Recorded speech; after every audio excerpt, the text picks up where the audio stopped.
pan-fried bangus alaking with nori rice. Sarap neto mga tol. Pwede to iserve sa mga bisita nyo galing sa malalayo o di kaya naman pang family bonding nyo. Tara, turo ko sa inyo. Nagpainit ako ng kawali at nagbuhos ako ng mantika.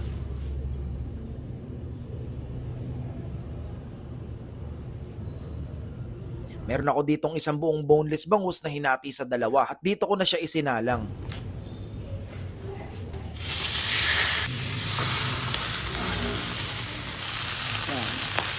Matapos ko maiprito ang bangus, gumawa naman ako ng napaka-solid na alaking sauce. Sa kawali, naglagay ako ng isang buong butter.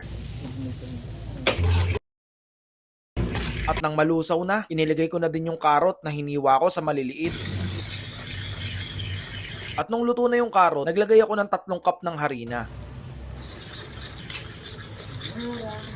Tsaka ako nilagyan ng 1.5 liter ng tubig. Naghulog din ako ng isang buong chicken cubes. Huwag niyo titigilan ng paghalo hanggang sa lumapot. At nung malapot na, dito na ako nagumpisang magtimpla. Naglagay ako ng magic, paminta at asin.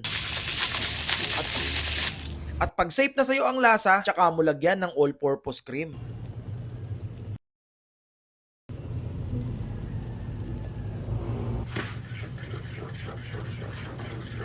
At pag naghalo na ng husto, lagyan mo na ng parsley. Mabibili ang dahon na yan sa mga supermarket na murang-mura lang ang halaga. Tsaka mo haluin ng haluin. At pag okay na sa'yo yung lasa at masarap na, pwede na yan. At ang huli naman yung nori rice. Sa kawali, naglagay ako ng kalahating tasang tubig. Tsaka ako nilagay yung nori nung kumukulo na. Nasa inyo na kung gaano karami, pero sa akin 3 pakete ang nilagay ko. Hinalo ko hanggang sa matunaw. At pag nagiling na yung nori, hulugan mo ng 1/4 size ng butter. Lusawin mo lang at pag okay na, patakan mo lang ng kapirasong mantika. Tsaka mo ilagay yung kanin. Kontian mo muna yung lagay ng kanin. Pwede naman magdagdag pag maalat. Naglagay lang ako ng magic at paminta para sa pangpalasa.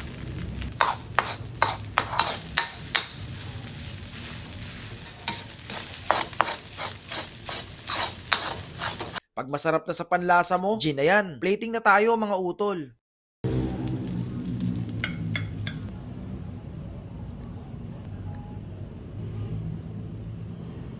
Nung natapos ko yung presentation, grabe yung tindi ng itsura. Tila pang high-end restaurant ang vibes.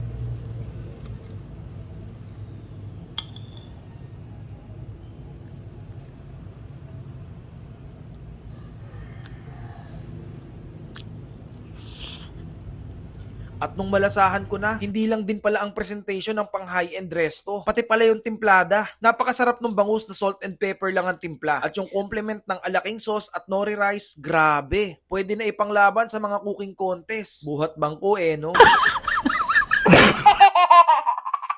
Pero totoo, panalo talaga. Try nyo din minsan mga utol. Solid neto.